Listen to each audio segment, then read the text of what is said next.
When we meet new people for the first time, one of the easiest ways to spark up a conversation, because we live in an uber-capitalistic society, is to ask each other what you do for a living. When I tell people that I earn my living by being a high school teacher, I tend to draw a couple different reactions. Some people say it's really cool, some people say it must be a very demanding job, and some people look at me and say, you look too young to be a teacher. Or at least they used to.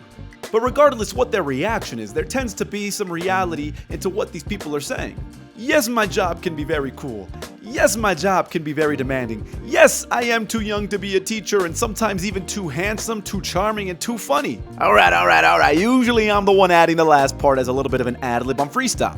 But it always tends to draw a reaction when I tell people what I do professionally. But let's cut it right open. There are people who would consider anybody going into the teaching profession to be insane, to be a little crazy. We've all heard the horror stories about teachers not getting paid enough for the amount of work that they do and having to work multiple jobs to stay afloat, having to deal with everybody else's disrespectful or lazy children.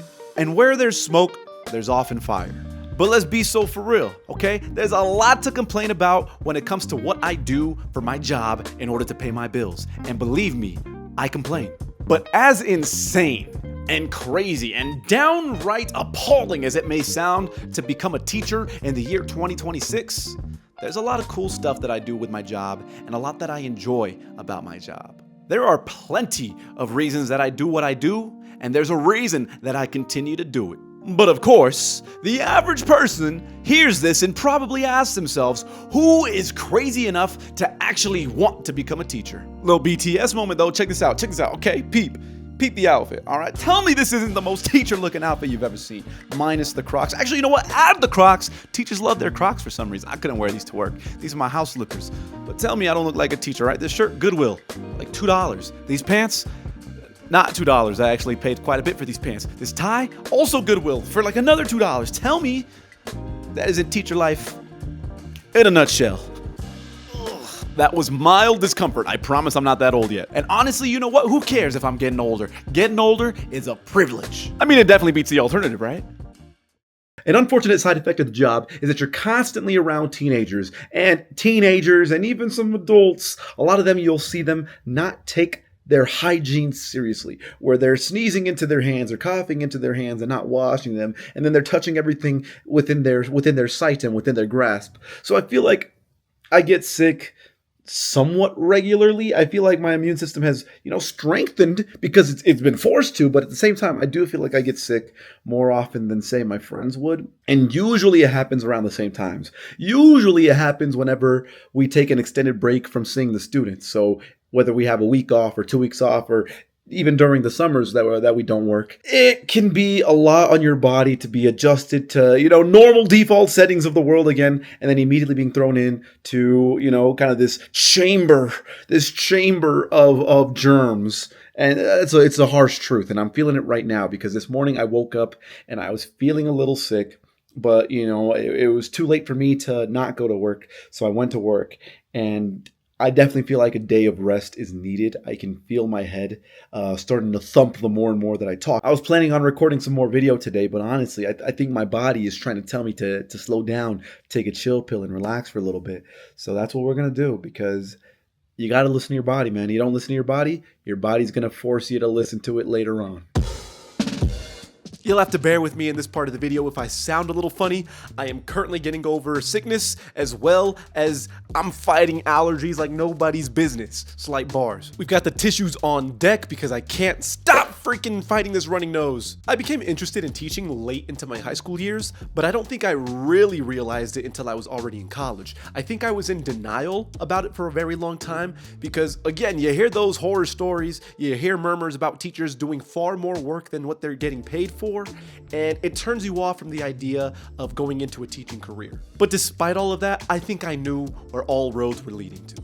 Over the summers as a teenager, I would volunteer with an organization on my future college campus. And as I grew up to be a college student, I ended up working at this organization. I would work with middle school students as well as some high school students, and I would tutor, supervise them, pretty much do whatever they needed me to do that day. And that's when I realized that I could work with and tolerate students in a way that a lot of other people my age would not be able to do. And while I was a teenager on the verge of becoming an adult, I realized that I had a knack for explaining things to people and making it make sense to them.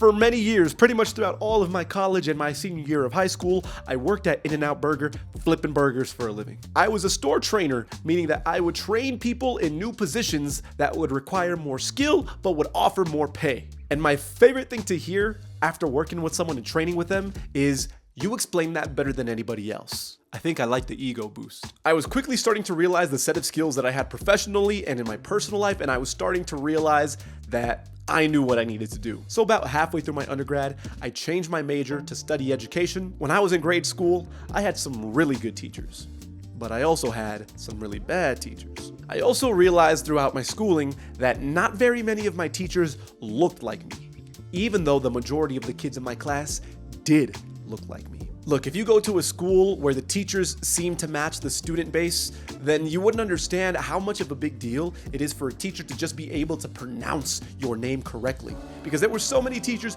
who would avoid pronouncing my name because it was too difficult for them. I remember, and I still think about this to this day because it makes me so angry now that I look back as an adult, but there was a substitute teacher who came into my class one day who was taking attendance. My name was close to the top, and he doesn't even try to pronounce my name. My name is Eduardo, in case you didn't know.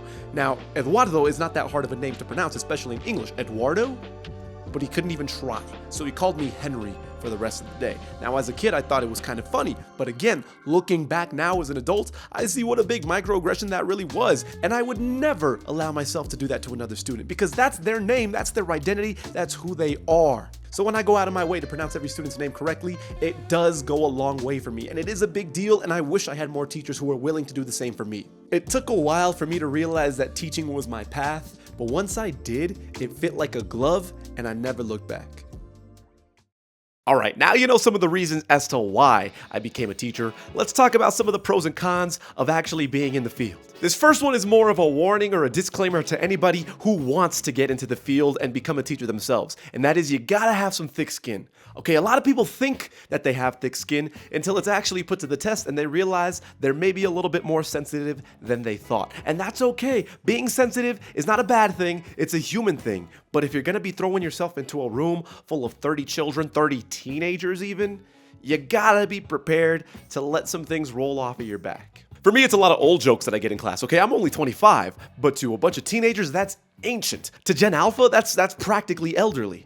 But these students will find some of those things that maybe push your buttons a little bit or that maybe hit a little too close to home. Okay, it's practically impossible to change your appearance in any way, whether that's changing your hairstyle, changing your makeup if you wear makeup, a new piercing on your face, maybe you're even adjusting the way you dress a little bit. It's impossible to change these things without the students making a comment on. An old mentor teacher told me something that really stuck with me the moment I heard him say it, and he told me that you gotta take your work seriously, but take yourself lightly. If you take yourself too seriously, the kids aren't gonna take you seriously. You gotta be able to laugh at yourself sometimes because you're gonna make mistakes, you're gonna make a fool of yourself sometimes, and if you are too strict and too uptight to be able to take a joke or to laugh at yourself, then you're just gonna let everybody else in the classroom know that if you make a mistake or if you embarrass yourself a little bit, that it's not okay. This next one is one that never gets easier, and that is that it's harder to take days off than it is to just go to work. This last week I was sick for a couple of days, and I had to come up with some lesson plans for my substitutes, as well as emailing all of the people that I needed to email to know and to be prepared for me being gone. And that's not fun. When you are bedridden as it is, and you have to send a bunch of emails, type up a bunch of documents to prepare for you not being at work the next day, it's no fun, and it can add a bunch of stress on top of already being sick or already being stressed and overwhelmed. Whatever the reason you need to take a day off, it doesn't help that you have to prepare so hard in advance that it would have been easier for you to just actually go to work. And this last bit is one of the ones that I still struggle with to this day, but I definitely struggled with hard when I first started teaching, and that is having a good work-life balance, man. Some people cannot separate the two. And I was one of those. My first year teaching, because I was pretty much coming up with new lesson plans every single day and had nothing to fall back on from previous years, I was up late almost every single night trying to get my work done so that way I would be prepared for the next day. And all it did was add a ton of stress on my mind to where even when I had days off, it felt like I was working, and that will burn you out quicker than anything else. Teaching is a job where so many people are burning out, where there's so much turnover, that if you don't take care of yourself, you're not going to be able to take care of these students. And that's the truth. As much as these students do need you, If you can't take care of yourself, if you're not taken care of, if you aren't putting yourself first when you need to, there's going to be no way that you're going to be able to take care of 30 to 150 students a day. It's just not feasible. So take care of yourself. Take the days off that you need. Make the time to spend with your friends. Have some alone time, some me time to yourself. Enjoy yourself and take care of yourself, because if you don't, there's no way you're going to be able to sustain this kind of career. Let's rapid fire some of the cons that you're probably already familiar with. All right, teachers don't get paid as much as they should. Teachers absolutely deserve to be making more money than they do. And hopefully as time goes on, teachers won't be having to tell this story over and over again for people to listen, but it's the truth, okay? Is it a livable wage? Yes. But is it the best wage and a wage that matches the amount of work that you need to do in order to be in this profession? No. Can students be disrespectful and or lazy? Yes. You're gonna have to deal with some disrespectful students. That's part of the job. If you go into the job thinking that you're not gonna have to deal with those kinds of students, or that you're gonna be above those kinds of students, you're being naive. It's part of the job. Because you are a teacher, you are kind of a public image, so you do have to watch your social media presence a little bit more than the average person would. Is that fair? No. Is it something that you just have to kind of learn to play along with? Unfortunately. You need to think a little bit more about what you're going to post before pressing the post button than the average person needs to. It's unfortunately the games that we have to play in this profession. But that's all my baggage. Let's talk about some of the things that make this job so unique and so fun and actually so cool. We're all thinking about it. The first pro is the amount of time that teachers get off. Winter breaks, fall breaks, spring breaks, and of course, summer breaks. Most jobs do not give you this kind of time off throughout the year. Summers are so much fun. I'm able to travel, I'm able to hit the beach, go to the park, just take a walk in the middle of the day. It's so much fun. And I have plenty of coworkers who are taking time off during the spring break, during the winter break, during the fall break to go on vacation. It's a lot easier to plan your vacations when you already essentially have them built into your schedule. So you get more time off to read, to relax, to enjoy your shows, to go to the movies, spend time with people you care about. And I encourage teachers to use their time off to the best of their ability, because you deserve it. You've earned it. The amount of crap that you have to deal with in the classroom sometimes, let's just call it what it is. You deserve to recharge your batteries in a way that will have you feel rejuvenated, refreshed, and ready to deal with the classroom struggles all over again. Because as fun as the job can be, it can also be a big struggle. And I found that if I don't take the time, the me time during these vacations to recharge my batteries, then I'm not gonna go into the profession, I'm not gonna go into the first day of school as the best teacher that I can be. I need that time off, and it's one of the best perks of the job. And now for the sentimental stuff. Knowing that you can make a positive difference in someone's life, whether it's one person, whether it's a whole class, whether it's a whole year of students. Knowing that any of them could have benefited from being in your class, whether it's they learned how to do something new, or whether they just learned something about themselves, and whether they just came out of your class being a better person, whether they passed the class or not. It sure can make a difference. And it sure can get you through your days, and it can definitely get you through a school year, especially when you're slugging it out through the end. Because that's what it's all about. That's what people get into this profession for in the first place, is to help people, is to help children, is to help turn someone's life and maybe have a small ripple effect on their life to where their life ends up better off because you guys got to spend some time together in the classroom. And lastly, people want to work jobs where they know they are contributing to the public good. Everybody wants to feel important, and everybody wants to feel like the work that they do is important. And a job like teaching, as much of a headache as it can be, as much of a struggle, and as much of a nuisance and annoyance as it can be sometimes, I also know that it's an important job that not everyone is willing or able to do. So the fact that I'm able to do it, and the fact that I enjoy doing it, makes me feel really good.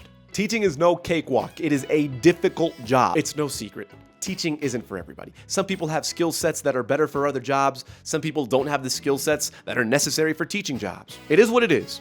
But I can say, even though the economy is not hot, even though teaching can be an underpaying job, even though there's a lot to complain about with that job, I still love what I do. That doesn't mean every day is perfect. I have bad days. There are days where I have to control my temper to make sure I don't say anything that would be too hurtful for a 15 or 16-year-old to hear. Because we're human beings too, okay? We have our limits just like anybody else, and you're gonna be pushed to those limits. If the job is meant for you, you're gonna know it. But the moment you know it, you're also gonna realize you're probably a little bit crazier than you thought. You're probably a little insane. It's the truth. You gotta be to join this profession. But hey, everybody who's already in the profession knows, and anybody who wants to join the profession is going to find out.